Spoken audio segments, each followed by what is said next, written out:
মুনাফিক, পুরাটাই মুনাফিক। তাহলে আপনারা দেখুন তো এশা আর ফজরের সালাত কয়জন জামাত আমরা পড়ি?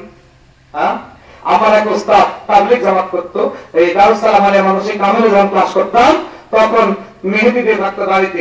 আল্লাহ হুজুরটা এখন রিটায়ার করেছে, অসুস্থ মানুষ, আল্লাহ তাকে শেফায়ে কামেলা দান করে, বলুন আমিন। খুব কঠোর ছিলেন তিনি নামাজের ব্যাপারে। বলতেন ফজরের সময় যেই কয়েকজন মুসল্লি মসজিদ অতটুকু রেখে বাকিটা ভেঙ্গে গরিব মানুষকে জায়গা দিয়ে দিতে হবে। এই লোকটা যে সালাতে আদায় করতে আসে না ফজরের, জুমার দিনের জন্য এত বড় মসজিদ করার কোনো দরকার নাই। কথাটা শুনতে খারাপ হলো, যুক্তি আছে, যুক্তি আছে। তাহলে সালাতের অর্থ হলো ফজর এবং এশার সালাতেও প্রায় লোকজন জামা, পুরুষ লোকেরা জামাতে যাবে। যাই কি আমরা সবাই? কথা বলেন না কেন? যাই না। বলে 5টা কোয়ালিটির মধ্যে 3 নম্বরে রাখলাম, আমরা একটু মাঝখানে এই মসজিদের জন্য কিছু করতে চাই। মন খারাপ করবেন নাকি? কথা বলছেন যে মন খারাপ করবেন? বিশ্বনবী জনাব মুহাম্মদ রাসূলুল্লাহ সাল্লাল্লাহু আলাইহি সাল্লাম একবার আল্লাহ পাক রব্বুল আলামিনের নবী যুদ্ধের ময়দানের জন্য, যুদ্ধের ময়দানের জন্য তহবিল ফান্ড তৈরি করতে চাইলেন। কে কি দিবে বলো? হযরত আলী রাদিয়াল্লাহু তাআলা সম্পদের 4 ভাগের 1 ভাগ দিয়ে দিলেন। হযরত ওসমান রাদিয়াল্লাহু তাআলা 3 ভাগের 1 ভাগ দিয়ে দিলেন। হযরত ওমর ফারুক রাদিয়াল্লাহু তাআলা অর্ধেক সম্পদ দিয়ে দিলেন। আবু বকর এক মুষ্টি আটা নিয়ে এসে দিয়েছে, লজ্জা করছে, কি করে বলবো আমি এটা? বিশ্বনবী বলতেন তুমি কত দিয়েছো? তো লোকটি বলছে, হযরত আবু বকর বলছে ইয়া রাসূলুল্লাহ, ইয়া হাবিবাল্লাহ, আমি আর কি বলবো? বলতে বলো না। বলতে আল্লাহি ওয়াল্লাযী নাফসি বিয়াদিহি, ওই আল্লাহর শপথ যার হাতে আমার প্রাণ, আমার বাড়িতে আল্লাহর আল্লাহ নবী ছাড়া কেউ নাই।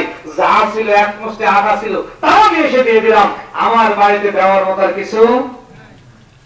একটা দরিদ্র মহিলা ওখানে দাঁড়ানো ছিল, দৌড়ে বাড়িতে চলে গেল। কোনো টাকা পয়সা তার কাছে নাই, ছেঁড়া কাপড়, কি দিবে?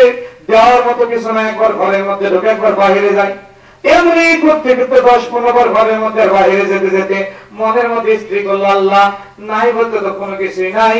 ঘরের মধ্যে ঢুকে 1.5 বছরে তার কলিজার টুকরা একটা সন্তানকে কোলে তুলে নিলেন আর বললেন আল্লাহ, পৃথিবীতে নাই বলতে আমার কোনো কিছুই নাই, এই কলিজার টুকরা আমার সম্পদ, আমি আল্লাহ আপনার রাস্তায় দান করে দেব। কলিজার টুকরাকে কোলে নিলেন, ঘর থেকে বেরিয়ে পড়লেন। যখন বাহিরে যাচ্ছেন হযরত আলীর সাথে দেখা। বলছে বোন তুমি কোথায় যাও? বলছে আমি বিশ্বনবীর সাথে দেখা করতে যাচ্ছি। আল্লাহর নবীর মহিলা সাহাবীন এই কথা বলার পর আলী বলছে কেন তুমি নবীর কাছে যাও? নবী তো আজকে ফান্ডে টাকা নিচ্ছেন, টাকা দিতে পারবেন না।